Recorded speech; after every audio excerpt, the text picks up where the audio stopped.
왜 그러세요? 제가 얘기한 대로 그대로 받아들여야지. 거기다 자꾸 여러분이 자꾸 살을 갖다 붙이잖아. 응? 원금 균등이든 원리금 균등이든 은행이 뭐를 납부하는 거예요? 원리금을 불입하는 거예요. 원리금을 불입하는 거야, 둘 다. 원리금을 불입한다고. 그죠? 어떤 게 돈을 더 많이 낸다고요? 이렇게 된다고요. 원리금 불입액이. 그런데 원리금이라는 건 원금과 이자로 이루어져 있잖아요. 네? 원금하고 이자로 이루어져 있잖아. 그럼 원금 균등은 원금이 어떻게 되겠어? 원금 균등이 원금 일정하겠지. 이자는요? 줄어들겠지. 돈을 갚아가니까. 원리금 균등은 뭐가 일정한데요? 이게 일정한 거예요. 이게 일정하다고요. 그럼 조금 전에 질문, 이거하고 둘 중에 어떤 게 크냐고 말하려고 그래요. 사실 이게 더 크겠지. 질문 내용이 뭐, 그거 아니에요, 지금? 그럼 그림을 한번 그려볼까요? 원금 균등은 은행에 뭘 낸다? 원리금을 내. 은행에 원리금을 낸다고요. 근데 원리금이 점점 어떻게 된다고요? 줄어든다고요. 원리금이 점점 줄어든다고요. 원리금이 점점 줄어들어요. 원리금이. 이게 원금 균등이야. 은행에 납부하는 원리금이 점점 어떻게 된다? 그럼 여기까지가 만약에 원금이다. 그럼 원금 균등에서는 원금에 해당하는 부분이 어때요? 똑같잖아요. 그게 원금 균등이지. 그럼 이게 뭐야, 이게? 이자가 점점 줄어들잖아. 하지만 원리금 균등, 아까 그림 그렸지 않습니까? 원리금 균등은 이 원리금이 어떻다? 원리금이 똑같다. 원리금이 똑같다. 근데 초반에는 대부분이 다 뭐라고요? 이자. 원금 이것밖에 안 돼. 그죠?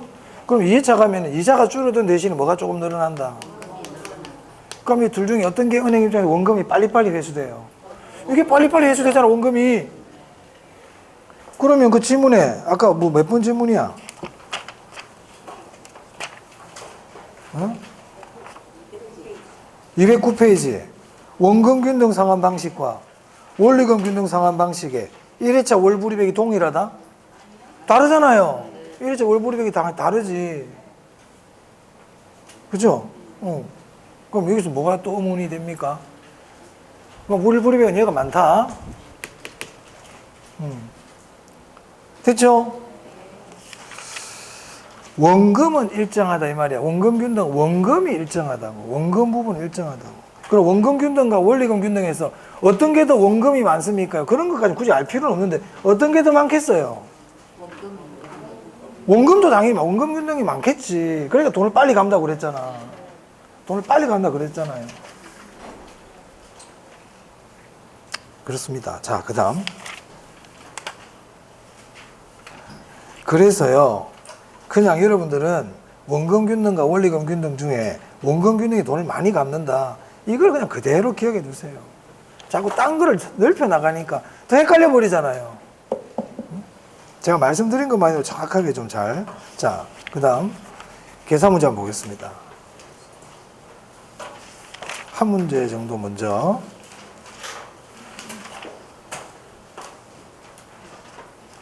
(213페이지입니다)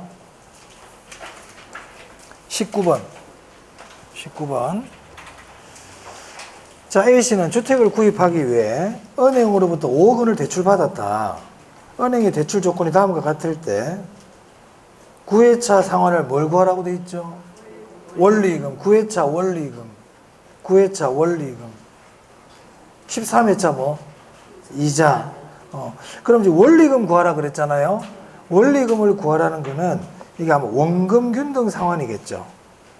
원금 균등 상환이니까 원리금을 구하는 문제가 나오겠죠. 원금 균등 상환인 원리금 균등인데 원리금 구하는 문제가 나오겠어요?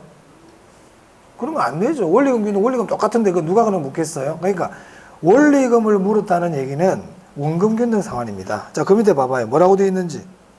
원금 균등 상환이라고 되어 있죠. 밑줄 그럼 결국 이 문제는 정리를 하면 원금 균등 상환 방식에서 뭐하고 구하라는 거예요?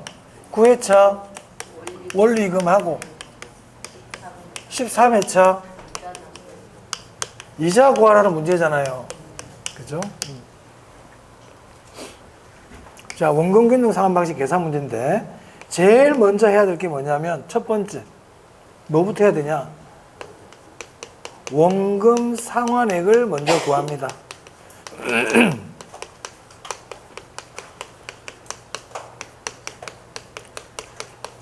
그럼 여러분 원금 상환액은 어떻게 될까요? 어떻게 구하면 될까요? 그럼 여러분 그냥 구해봐요. 응? 이게 그렇죠.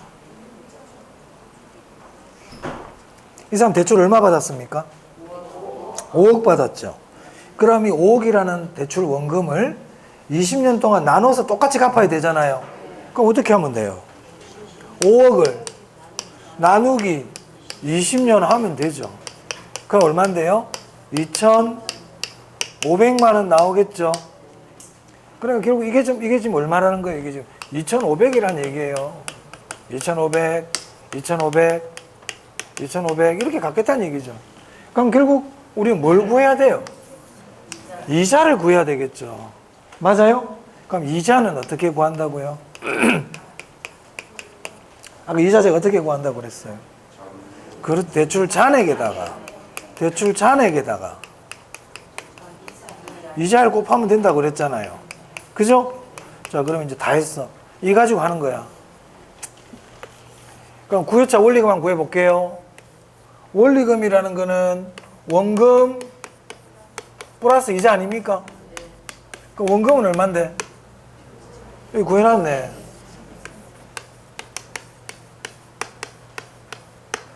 그럼 이자만 더하면 되잖아요. 9회차 원리금이 9회차잖아. 9회차. 그럼 몇 번 갚았어요? 8번 갚았죠. 그럼 몇 번 남았어요? 12번 남았잖아요. 그럼 잔액은 내가 2,500만 원씩 갚아 나가야 되는데 12번 남았구나. 맞아요?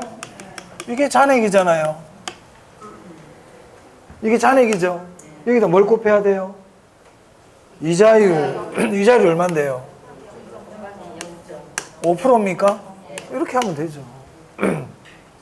그럼 계산기 들고 2,500 곱하기 12 곱하기 0.05 하면 되겠네요. 그럼 얼마 나와요?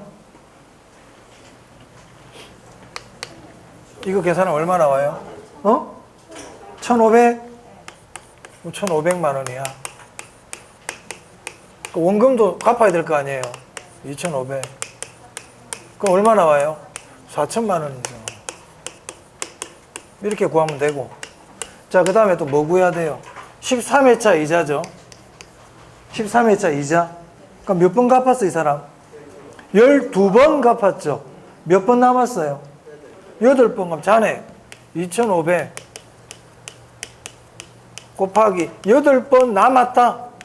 남은 거 곱하기 0.25 하면 되겠네요. 그럼 얼마입니까? 그래, 이렇게 하면 되죠. 이자는 남아있는 걸 곱하면 됩니다. 그리고 이자를 곱하면 되죠. 그러니까 이거를 한번 듣고 그냥 넘어가면 모른다. 이걸 계속 연습을 해야 돼.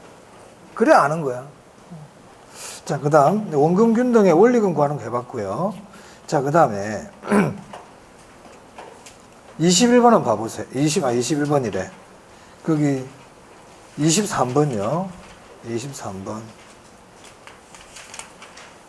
자, 23번 보면 A는 아파트를 구입하기 위해 연초에 4억 원을 대출받았다. 대출 조건이 다음과 같을 때 대출 금리와 2회차 상환할 원금은 그랬죠. 네? 그럼 이거는 뭐 묻고 있어요, 지금? 원리금이란 말 없는데. 상환할 원금은 그랬잖아요. 원금 묻고 있잖아요. 그러니까 원금을 묻는다는 거는 원리금 균등 상환 방식입니다. 무슨 상환 방식이라고 되어 있습니까? 원리금 균등 상환 방식이죠. 원리금 균등 상환 방식에서 몇 회차 원금을 묻고 있나요? 2회차 묻고 있죠. 사실은 시험에서요, 원리금 균등에서 2회차 원금 묻는 문제 있죠. 이런 거는 저는 별로 안 권해요. 잘 안 권합니다. 이거 여러분들이 잘 못할 가능성이 높아요. 잘 못할 가능성이 높다. 그리고 개인적으로는 원금 균등에서 원리금 구하는 문제가 나올 확률이 높습니다, 올해. 그래서 여러분들은 이건 내가 나중에 알려드리기로 할 테니까 214페이지 있잖아요. 214페이지 22번 있죠. 그걸 한번 여러분들이 나중에 한번 더 풀어보시는 게 좋겠어요. 자, 22번은 보시면 6억을 대출받았다. 대출 조건이 다음과 같을 때 대출 금리하고 3회차 상환할 원리금 구하래요. 몇 회차? 3회차 원리금 구하라고 되어 있죠.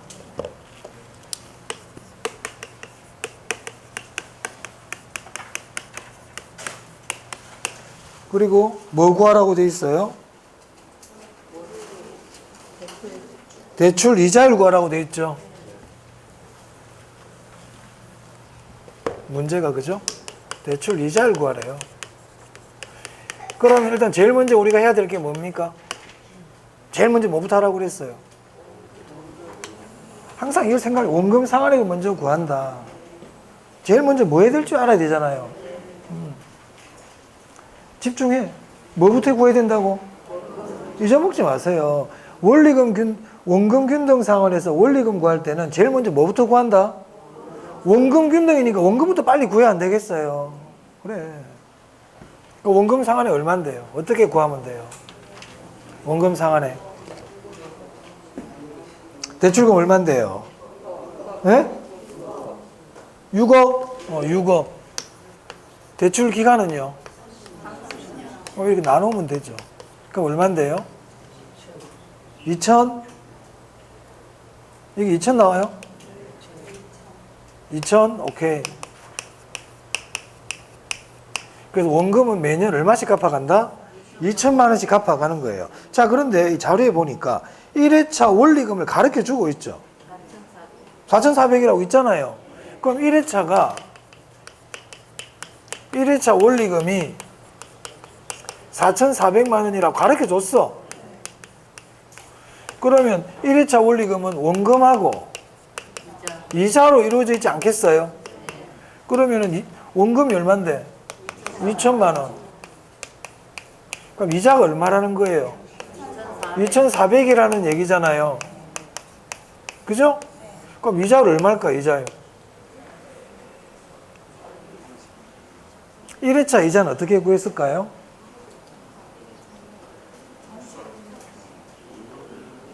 응?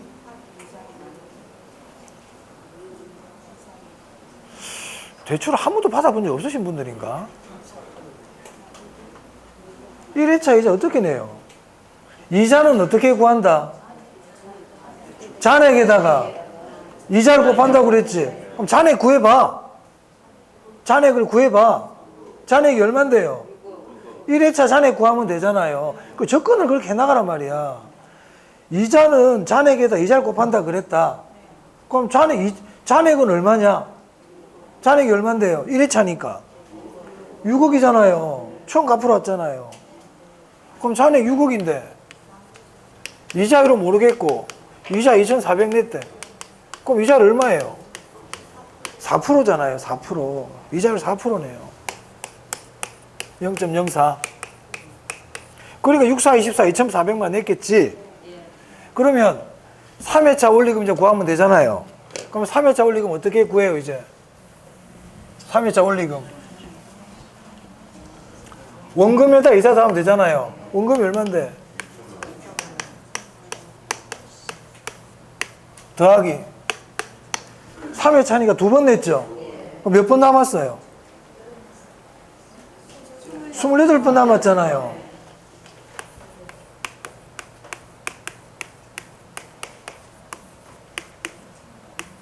이렇게 하면 되겠네요. 그렇게 하면 됩니다. 이걸 푸는 방법은 다양한데 우리 해설처럼 풀어도 되지만 이렇게 하면 하지 말고 항상 저처럼 저렇게 하세요. 잔액으로 이자 구하세요. 얼마 나와요? 뭐 나올 겁니다. 해보세요. 자, 그 다음 저당의 유동화 하기 전에 216페이지 보세요. 자, 216페이지 보시면 24번이에요. 24번. 자, 제가 한번 읽어볼게요. 가격이 10억 원인 아파트를 구입하기 위해 3억 원을 대출받았다. 대출 이자율은 연리 7%이며 20년간 원리금 균등 상환으로 상환하기로 하였다. 원리금 균등. 첫 해 상환해야 될 원금은 그랬죠. 그럼 이 24번 문제는 어떤 문제입니까? 이런 것도 빨리 이제 파악할 줄 알아야 돼요. 이렇게 대답하면 좋겠어요. 원리금 균등 상환 방식에서 1회차 원금 구하는 문제입니다. 이렇게 얘기를 할 줄 알아야 돼요. 그게 출발이에요. 항상 질문부터 알아야 돼요. 어떤 문제라고요? 원리금 균등 상환 방식에서 1회차 원금 구하는 문제죠. 그렇습니다. 이거는 쉽습니다. 자, 원리금 균등 상환 방식에서 뭐 구하는 문제라고요?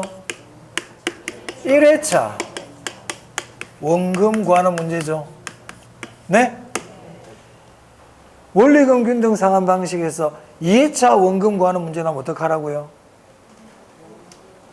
그건 하지 말라고요. 하지 말라고요. 지금 안 가르쳐줬어요, 내가. 지금 뭘 하는지부터 알아야 돼. 지금 뭐 풀었어, 지금까지 푼 거는? 원금 균등 상환 방식에서 3회차 원리금, 9회차 원리금, 13회차 원리금 이런 건 할 수 있다고요. 네? 하지만 원리금 균등에서 2회차 원금, 3회차 원금 묻는 문제는 하지 말라고요. 아직까지는. 건드리지 말라고요. 모의고사에서도 하지 마세요. 지금 이것도 지금 잘 못해요, 여러분들 지금. 이것부터 열심히 연습해. 시험 얘 나올 가능성이 높아, 올해는. 작년에 원금 균등 나올 거라고 그랬어. 작년에 원리금 균등에 원금 있잖아요. 작년에 나왔단 말이에요. 작년에 나와버렸단 말이에요. 자, 그 다음. 그러면 이건 어떻게 하느냐? 공식이 있어. 공식. 대출 원금에다가 곱하기 저당 상수 빼기 이자율 하시면 돼요. 그럼 이 문제 지금 대출 원금이 얼마입니까? 3억 곱하기 저당 상수 얼마인데요? 0.00 0.094393 0.094393 이자율은 얼마인데요? 7%? 그럼 여기도 7 빼야 되나? 그렇지. 0.07 이렇게 해야 되겠죠. 이게 퍼센트면 같은 퍼센트. 소수면 같이 소수 이렇게 해줘야 되는 거예요. 그럼 계산기 드세요. 이거부터 빼야지 먼저. 빼보세요. 계산기 좀 들고 다니세요. 제가 그랬죠. 안 들고 다닌다고. 자, 빼봐요. 어떻게 되는지. 얼마 나와요? 그거 나왔지? 거기다 곱하기 3억.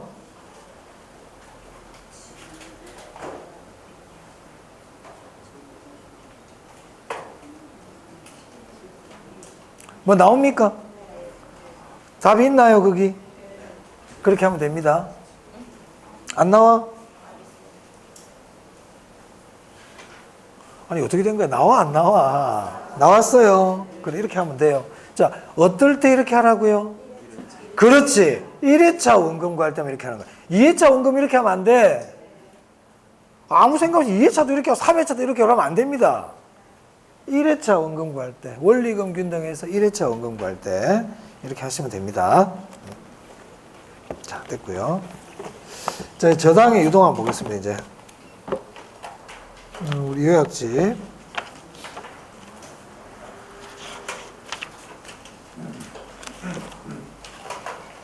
저당 유동하기 전에 그 요약집 93페이지 한번 봐봐요. 주택연금 나오죠? 주택연금 한번 보겠습니다. 주택연금에서는 가입요건이 중요합니다. 가입요건. 이거 보지 말고 질문해 볼까? 제가 주택연금에 얼마나 알고 있는지. 쉬운 거만 물어볼게요. 딱 쉬운 거만.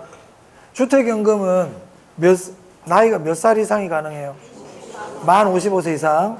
부부 모두 다? 그렇지. 한 명만. 그러면은 주택연금은 금액 얼마 초과하는 주택은 되지 않습니까? 네? 여기서 끝이 막혀버리네. 9억. 9억 초과 주택 안 되죠. 9억 초과 주택 안 돼요. 9억 이하만 돼요. 9억 이하만. 오피스텔은 됩니까? 그렇지. 주거용 오피스텔은 된다. 주거용 오피스텔은 된다. 그래서 주택연금이기 때문에 기본적으로 주택이 되는 겁니다. 주택이 되는 데가 모든 주택이 다 되는 게 아니고 9억 이하 주택만 된다고요. 그리고 오피스텔은 원래 안 되는데 어떤 거는 된다는 거예요?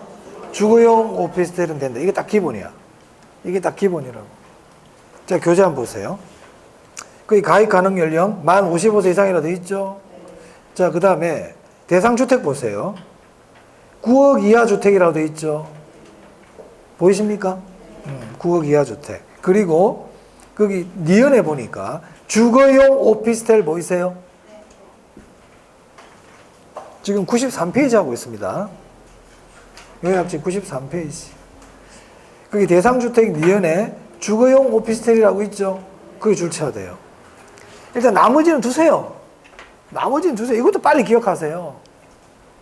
이런 거는 모르면서 자꾸 딴 거 막 시시콜콜하고 외우려고 그러지 마. 다른, 이런 기본적으로. 앞으로 주택연금 딱 그러면 55세 이상이고요.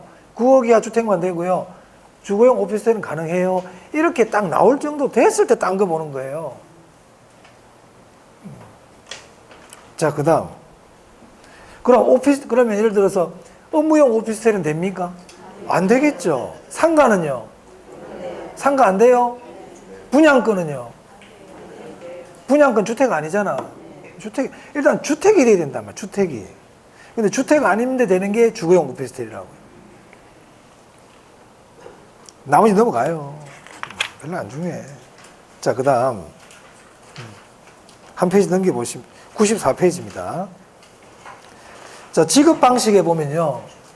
지급 방식에 보면 거기 니은에도 종신 혼합, 확정기간 방식에도 확정기간 혼합, 혼합이란 말이 있죠. 혼합이라는 말이 나오면 수시 인출이 가능하다는 뜻이에요. 혼합이란 말이 나오면 뭐라고요?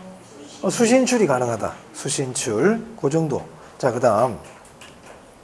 네. 자, 밑으로 쭉 내려오면 적용금리 한번 봐보세요. 적용금리가 무슨 금리라고 되어 있나요? 변동금리입니다. 변동금리.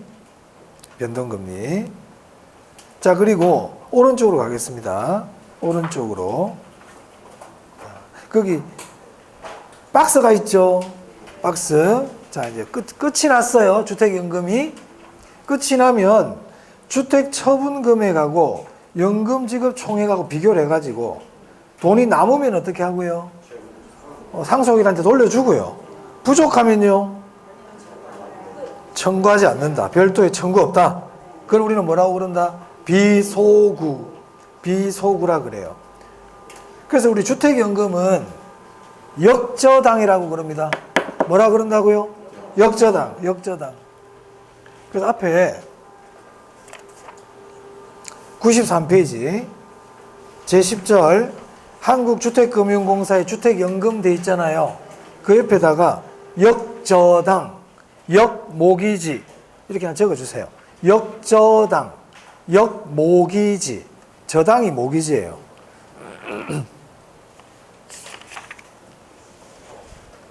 자, 다시 아까 그 박스로 돌아옵니다. 95페이지. 그럼 이제 별표 한번 보세요. 언제든지 중도에 일부 또는 정산이 가능합니다. 주택연금을 이용하다가 나 주택연금 그만둘래요 하고 정산할 수 있어요. 언제든지 일부 또는 전부. 자, 이때 기업 중도상환 수수료 없어요. 중도상환 수수료 없습니다. 그리고 주택연금은 처음에 보정료를 내거든요. 주택연금 일종의 수수료예요. 그건 돌려주지 않아요. 중도정산한다 그래서 돌려주지 않습니다. 그럼 이 주택연금은 어디에서 취급하죠? 한국주택금융공사. 한국주택금융공사에서 취급합니다. 자, 한 페이지 넘겨보시면 영모기지와 일반 모기지 있죠? 그 두 개 비교하는 거 보이세요?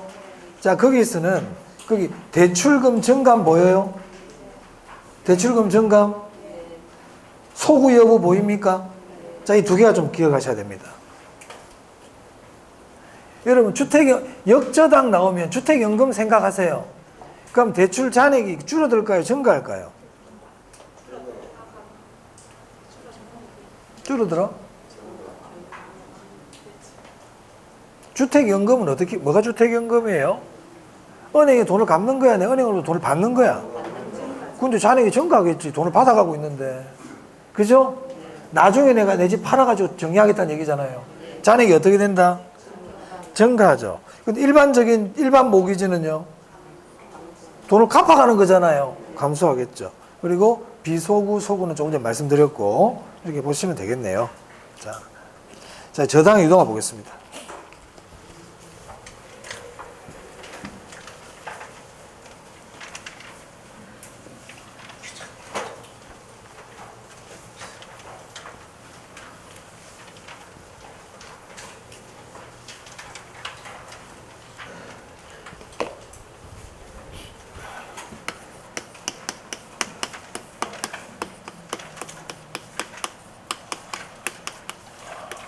자, 저당의 유동화에서는요, 1차 저당 시장,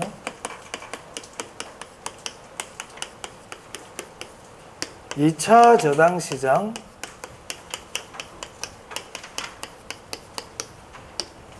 저당 유동화의 효과,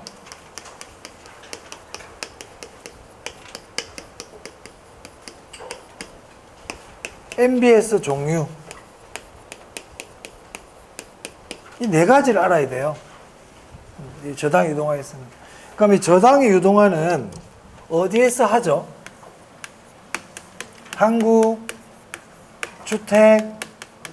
한국주택금융공사에서 취급하죠.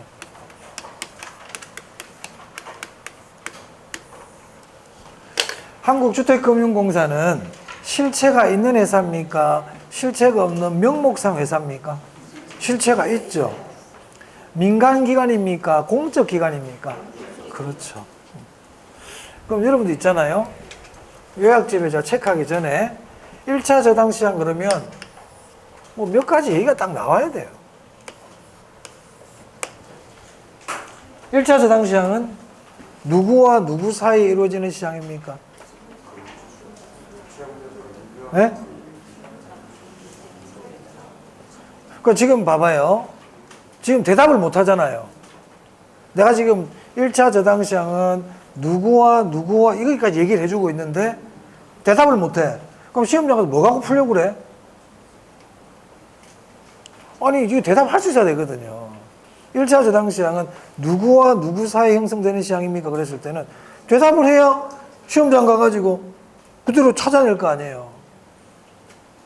그러면은 여러분들이 어떻게 찾느냐? 1차 저당시장은 자금의 수요자와 금융기관 사이에 형성되는 시장이다. 이렇게 딱 시험에 나왔어. 그러면 맞는 것 같아. 이렇게 푼다니까. 맞는 것 같아. 어거지로 맞추고 있죠. 1차 저당시장은 자금의 수요자와 한국주택금융공사 사이에 형성되는 시장이다. 아닌 것 같아. 맞는 것 같아. 아닌 것 같아요. 전부 다. 모든 문제가. 맞다 틀리다가 아니고 맞는 것 같아. 틀린 것 같아. 떨어질 것 같아. 붙을 것 같아. 뭐 이런 상태가 돼버리는 거야. 그러면 우리가 해야 되는 건 뭡니까? 1차 저당시행은 제가 다 가르쳐 줬잖아요. 누구와 누구 사이냐까지 물어봤잖아. 그러면 수요자와 금융기관 사이 이렇게 딱 얘기가 나와야지. 그죠? 그게 아는 거 아닌가요? 그럼 그렇게 하지 않겠다는 거는 뭐로 풀겠다는 겁니까? 그냥 푸는 거야. 여러분들이 그냥 푸는 거야.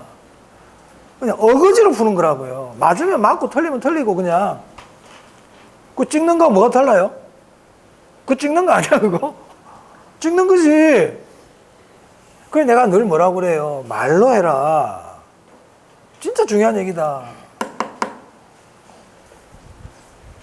그거 알아야 된다고. 그럼 얘는 자금 무슨 시장입니까? 대출 시장이죠. 그럼 만약 자금 공급 시장은 바로 X 해버리겠죠. 자, 그리고 1차 저당 시장은 제가 좀 전에 수요자와 금융기관 사이라고 그랬잖아. 투자자 적혀 있잖아. 바로 X 해버립니다. 그런 사람들은. 야, 뭔 소리야. 이게 바로 X 해버려요. 근데 뭔지를 모르는 사람들은 투자자 그래도 투자자? 맞는 것 같기도 하고 아닌가 하고 이렇게 된단 말이에요. 무슨 말 알겠어요? 그러니까 항상 중요하다고 그랬지. 자, 그래서 보세요. 97페이지에. 근데 아직까지도 그렇게 공부를 안 하고 어거지로 자꾸 하고 있다고요. 아직까지도. 그러니까 공부를 했는데 찝찝한 거야. 내가 알고 있는지 모르고 있는지 어떨 때는 맞추고 어떨 때는 틀리고. 왜냐하면 맞는 것 같아로 풀고 있거든. 맞는 것 같아로 풀고 있다는 얘기는 그 다음 시험에는 틀린 것 같아로 틀릴 수도 있다는 얘기예요. 그죠? 내가 시청을 갈 때는 150번 버스를 타야 돼 하고 딱 타야 시청 앞에 가는 거지. 149번 맞는 것 같아 탔더니 딴 데 가는 거야. 어느 날은 150번 맞는 것 같아 타봤더니 오늘 데려다 주네. 그 다음 날은 151번 맞는 것 같아 탔더니 딴 데 가버린 장생보 가버린 거야 이제는. 그렇게 문제를 풀고 있단 말이야. 그럼 시청 가는 버스는 150번 이렇게 딱 기억해놔야지. 그 시험장 갔는데 시청 갈 때는 149번을 탑니다. X 이렇게 해야 되잖아요. 그죠? 공부 똑같아요. 선생님 어떻게 그렇게 다 하냐고요? 한 개씩 한 개씩 늘려가세요. 한 개씩 한 개씩 차근차근 벽돌 쌓듯이 오늘 1차 저당 시장부터 하나 딱 쌓으세요. 누가 한꺼번에 다 하래? 누가 한꺼번에 다 하래? 하나씩 하나씩 쌓아가라고. 10개를 쌓든 10개를 쌓든 5개를 쌓든 제대로 쌓으라고요. 왜 대충대충 쌓아갑니까? 그러니까 쌓긴 쌓았는데 집이 완성이 안 되잖아. 시간만 계속 갖고 지금까지 그렇게 시간 보내버렸어. 자, 1차 저당시장 보세요. 대출기관과, 대출기관이 은행입니다. 금융기관과 차입자. 차입자가 수요자야. 이거 딱 기억해야지. 그 다음 3번 봐보세요. 자금 무슨 시장? 대출시장. 대출시장. 동그라미 1번. 저당이 설정돼요. 저당이 설정돼요. 그래서 1차 저당시장 그럼 3개가 딱 나와야 돼. 수요자, 차입자와 금융기관, 은행, 대출기관 사이 형성된다. 자금이 대출된다. 저당이 설정된다. 그럼 2차 저당시장. 유동화 전문기관과 투자자 사이 형성된다. 유동화 전문기관이 한국주택금융공사입니다. 투자자. 그래서 1차 저당시장에서는 차입자라는 글자가 중요하고 2차 저당시장은 투자자라는 말이 중요한 거예요. 그리고 2차 저당시장은 1번에 저당이 설정이 아니고 뭐예요? 매매. 그리고 2번에 뭐라고 되어 있어요? 자금 공급. 자금 공급. 3번 별표예요. 이 2차 저당시장이 저당 유동화에 결정적 역할을 하죠. 2차 저당시장이. 그럼 이제 이거 1차 저당시장하고 2차 저당시장이 끝이 났잖아요. 끝이 났죠. 이래야 끝이 난 거예요. 이래야 끝이 난 거라고요. 한번 넘겨보세요. 자, 넘기시면 박스가 나옵니다. 유동화 효과입니다. 유동화 효과. 자, 유동화 효과는 금융기관 입장이 일단 중요해요. 금융기관. 그러니까 우리가 유동화가 이루어지면 금융기관, 은행의 대출 여력이 어떻게 되죠? 여러분, 유동화가 된다는 얘기는 현금이 풍부해진다는 얘기입니다. 현금이 풍부해진다. 어디에? 은행에. 저당의 유동화는 지금 은행이 하는 거란 말이에요. 은행이 현금이 풍부해져요. 그럼 돈이 풍부해진다는 얘기는 대출 여력이 확대된다. 출처되고. 3번은 별표예요. 이걸 이렇게 표현해요. 유동성이 증가된다. 유동성이 증가된다. 유동성 위험은 감소한다. 감소한다. 자, 그 다음 수요자 보세요. 수요자는 차입자입니다. 자금을 필요로 하는 사람. 이 사람 지금 집 살려고 그러거든. 근데 전에는 은행에 돈이 없어가지고 돈을 못 빌렸어요. 근데 이제 저당의 유동화가 일어나고 나니까 은행의 대출 여력이 높아졌다고요. 그럼 돈 빌리기가 쉬워지죠. 차입의 기회가 확대된다고요. 주택을 구입할 수 있는 기회가 확대된다고요. 자, 그 밑에 말이 중요하죠. 주택의 수요가 증가한다. 그럼 주택의 수요가 증가하면 주택 가격 어떻게 되겠어요? 상승하겠죠. 그게 중요한 거예요. 그 다음, 이제 다 했어요, 이것도. 다 했다고. 그 다음에 보세요. MBS 종료하죠. 자, 오른쪽에 99페이지 표가 있네. 박스 있잖아요. 이거 그대로 외워야죠. 그대로 외워야죠. 그대로 외워야죠. 그대로 외워야죠. 자, 주택저당증권은 종류가 4가지가 있죠. MPTS, MBB, MPTB, CMO. 원리금 수취권과 저당권을 누가 가지고 있느냐? 누가 가지고 있느냐? 원리금 수취권을 갖고 있다는 얘기는 조기상환 위험을 부담한다는 뜻입니다. 저당권을 갖고 있다는 얘기는 채무 불이행 위험을 부담하고 있다는 뜻입니다. 그러면 질문해 볼게요. MPTB는 원리금 수취권을 누가 가지고 있습니까? 투자자가. MPTB는 채무 불이행 위험을 누가 부담합니까? 발행기관이잖아요. MPTB. 그 투자자는 글자 없죠? MPTB 발행기관이잖아. 채무 불이행 위험. 저기 딱 집중해서. 됐죠? 자, 그리고 왼쪽 박스. 98페이지 박스 밑에 당구장 마크 2개 있죠? 다 똑같은 말이에요. 똑같은 말인데 두 번째 당구장 마크를 기억해야 돼. MPTS, MPTB, CMO의 경우 누가 조기상환 위험을 부담한다? 투자자가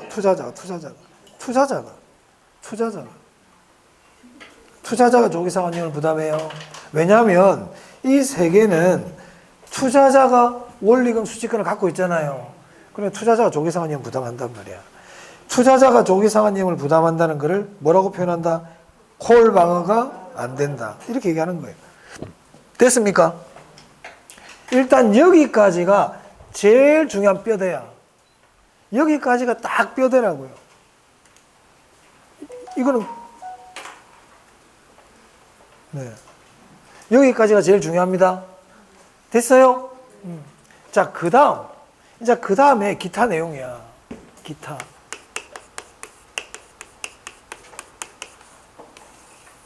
내용.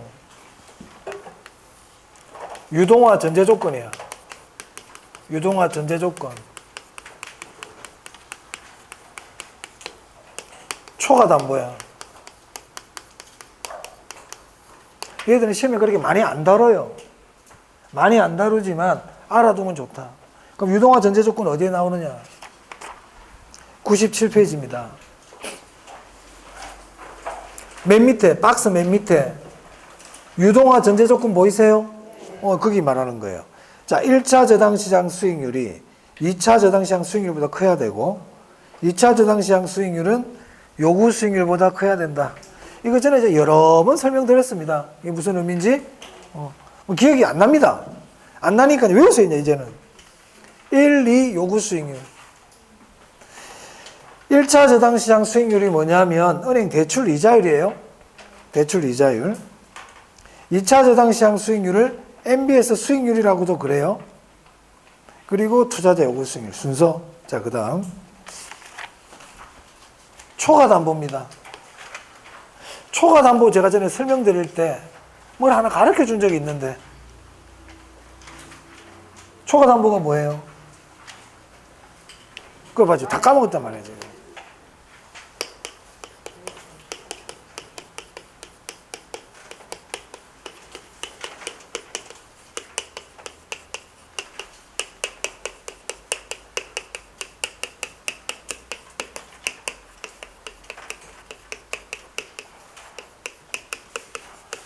발행기관이 위험을 부담하면 초과담보가 필요해요.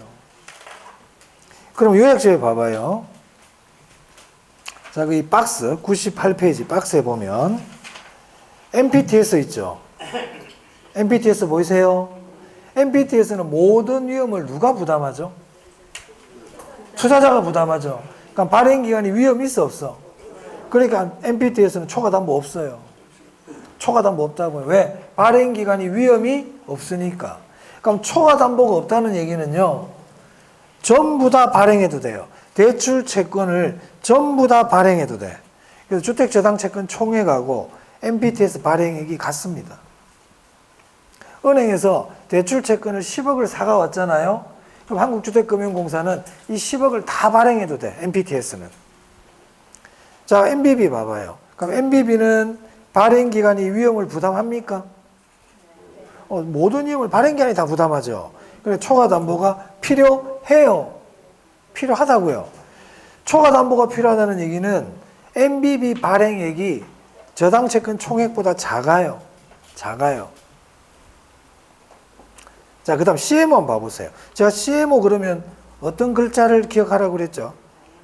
다양한, 다른, 상이한. 맞아요? 그래서 CMO 옆에다 적어놔도 돼요. 다양한, 다른, 상이한. 다양한, 다른, 상이한. 그래서 옆에도 보면 동그라미 1번에 상이한, 다르게 이렇게 나와 있죠. 상이한, 다르게 이렇게. 근데 만약에 동일한 그럼 X란 말이야. CMO는 이자율과 만기가 동일한 X. 지급 순서가 동일한 X. 자, 그럼 문제 한번 볼까요? 문제 좀 쉬었다 해야 되겠다. 조금 쉬었다 해볼게요.